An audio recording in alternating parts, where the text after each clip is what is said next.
Dans l'actualité aujourd'hui, le marché de l'emploi repart. En tant que manager, Et le bonheur dans tout ça.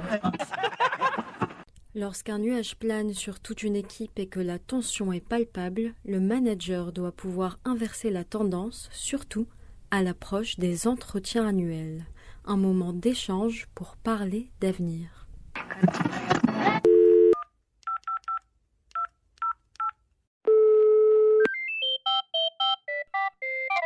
Service après-vente du manager, bonjour! Oui, bonjour, je vous appelle parce que je sens que l'ambiance est tendue dans mon équipe et les entretiens annuels approchent. Je dois aussi être préparé vu le contexte actuel. Quelle posture je dois tenir? Alors un instant s'il vous plaît, ne quittez pas. Bonjour, je suis Thibaut Mangin, coach énergie training, NRGY, et je veux bien répondre à votre question. Alors en fait, le premier réflexe que j'ai, c'est de me dire qu'en période de crise, l'entretien annuel, c'est le mauvais outil. D'une manière générale, c'est en train de devenir un mauvais outil d'ailleurs parce que la nouvelle génération est plus habituée à des évaluations continues et à des feedbacks continus qu'à une évaluation qui soit discontinue et annuelle. Néanmoins, en période de crise, du coup, si vous pouvez le faire, ce qui est intéressant, c'est de pouvoir communiquer vous-même en version crise, c'est-à-dire avec des points qui soient réguliers, qui soient courts, mais qui soient fréquents. Ça, c'est le premier point. Le second point, c'est du coup, votre question pose, c'est quoi l'entretien annuel d'évaluation et est-ce que ça a pour objet de régler un problème collectif ou un conflit collectif? Ça renvoie aux objectifs. L'objectif, l'entretien annuel d'évaluation classique, j'évalue les compétences, je fixe les objectifs, je regarde où on était par rapport à la N-1 et on voit où est-ce qu'on veut être à l'année N+1. Ça, c'est l'objectif classique. L'objectif, j'allais dire un peu plus évolué, c'est le fait de se dire, c'est un moment privilégié que je vais passer avec mon collaborateur.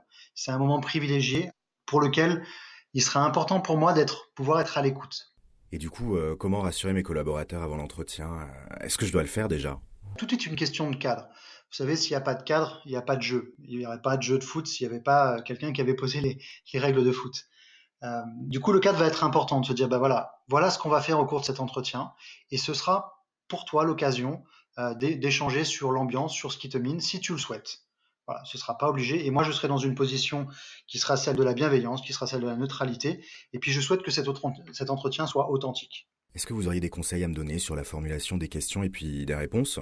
Très clairement, il faut favoriser les questions qui sont ouvertes et les plus larges possibles, afin de laisser la place aux collaborateurs pour pouvoir s'exprimer.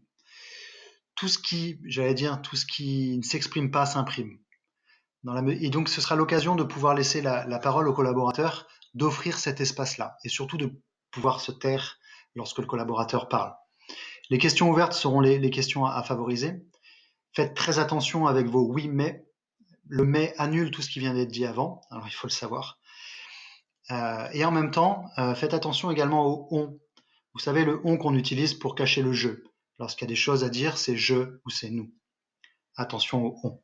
Mais du coup, comment projeter mes collaborateurs vers un futur moins en crise?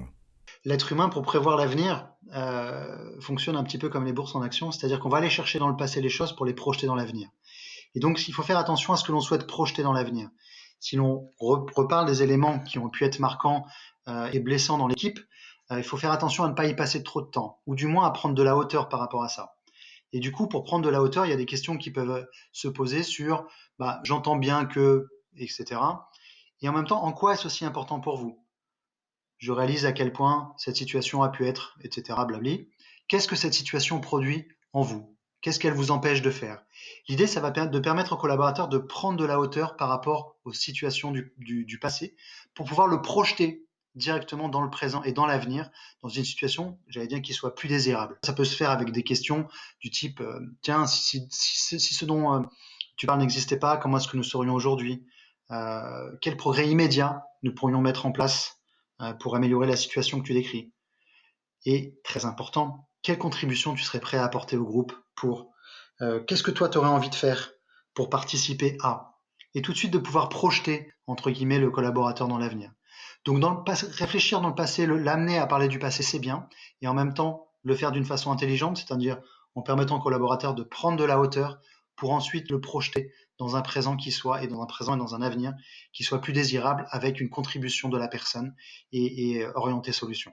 Au final, c'est quoi le plus important dans un entretien annuel en période de crise? Ce qui est réellement important, c'est pouvoir distinguer ce qui est de l'ordre des faits, ce qui est de l'ordre du ressenti et ce qui est de l'ordre des opinions. Je dois faire avec les faits, je dois accueillir les ressentis, et par contre, je dois quelque part dégager les opinions, parce que les opinions, c'est ce qui va venir biaiser mon jugement et la mise en commun. Il y aura des outils et des actions à mettre en œuvre au niveau de l'équipe par la suite. Par exemple, le bilan de fonctionnement à faire avec ses équipes, c'est simplement prendre un temps avec son équipe pour s'interroger sur, tiens, comment est-ce qu'on fonctionne ensemble?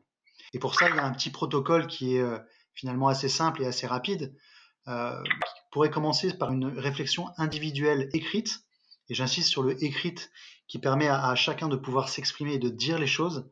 Il sera ensuite plus facile de lire ce que l'on a écrit que de dire ce que l'on pense. Ça évite de plus les biais de groupe. En réflexion individuelle et écrite, de simplement réfléchir sur 2 questions. Qu'est-ce qui a bien fonctionné entre nous depuis les 3 derniers mois, par exemple? Qu'est-ce qui fonctionne bien? Et là, on focalise dans le passé sur les points positifs. Et 2, quel point de fonctionnement mériterait d'être amélioré pour les 3 prochains mois? De quoi on sera fier dans les 3 prochains mois?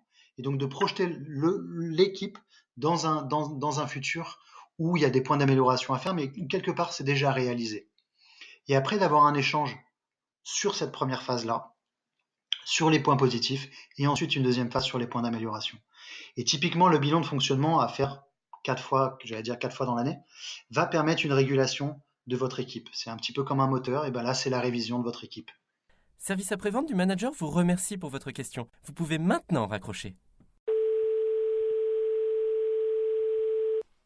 Un podcast de Cadre Emploi.